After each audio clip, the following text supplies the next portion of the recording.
Recruitment rules बनने चाहिए थे, लेकिन 10 बरस हो गए उनके रिक्रूटमेंट रूल्स बने नहीं।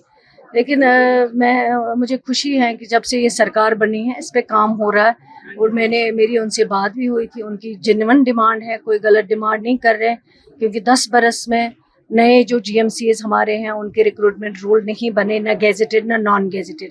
लेकिन उस पर काम हो रहा है, मीटिंग हमारी हुई है और हमने इंशाल्लाह इसमें इनको यकीन दिलाया है कि सितंबर एंडिंग में जो है ये रिक्रूटमेंट रूल्स जो है वो तैयार हो। देखिए, एक ही चीज़ बताऊंगी आपको कि हमारा जो ड्रीम है और जो ऑनरेबल चीफ मिनिस्टर साहब ने इन 2 बरसों में एजुकेशन सेक्टर में लैंडमार्क डिसीजन लिए हैं, तो आज आपका रिजल्ट जो है वो उनमें नज़र आता है। और मैं समझती हूँ कि जितना टैलेंट, जितनी काबिलियत हमारे जम्मू कश्मीर के बच्चों में है, मैं नहीं समझती हूँ कि इतनी काबिलियत कहीं पे है। लेकिन सिर्फ इस काबिलियत को हमें इनकी मदद करके उस काबिलियत को आगे लाना है।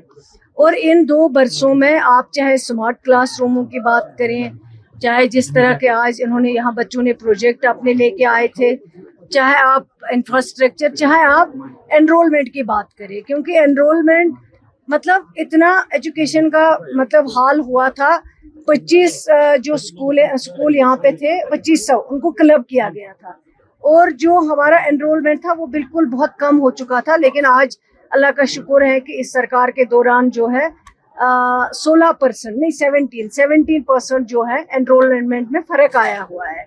तो अब आगे जो हायर क्लासेस में अगर कहीं पे कमी है, उसका रीज़न ये है कि कई बच्चे जो हैं 10+2 के बाद जो है अपनी लाइन ले लेते हैं, कहीं बाहर चले जाते हैं, कहीं यूनिवर्सिटीज़ में चले जाते हैं, कहीं और चले जाते हैं।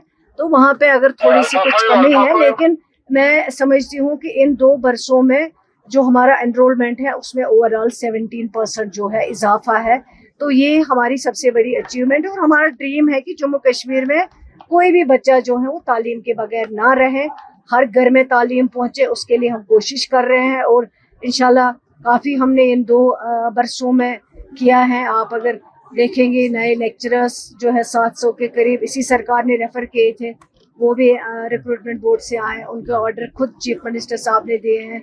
जैसे प्राइवेट मेंबर बिल का पास होना, उनके रिक्रूटमेंट रूल्स बनाना, इसी तरह जो हायर स्टडीज़ में बच्चे आगे नहीं बढ़ पाते थे उसके लिए वह बच्चों को मतलब फ्री तालीम वहाँ पे देना, ये कुछ अचीवमेंट्स। और आज जहाँ SCERT का ये फंक्शन, ये प्रोग्राम जो था, उसमें आपने खुद देखा कितना टैलेंट है बच्चों में। और हम चाहते हैं कि नए टेक्निक्स जो आए हैं उनके लिए ट्रेंड करें, चाहे वो बच्चे हों चाहे वो हमारे टीचर।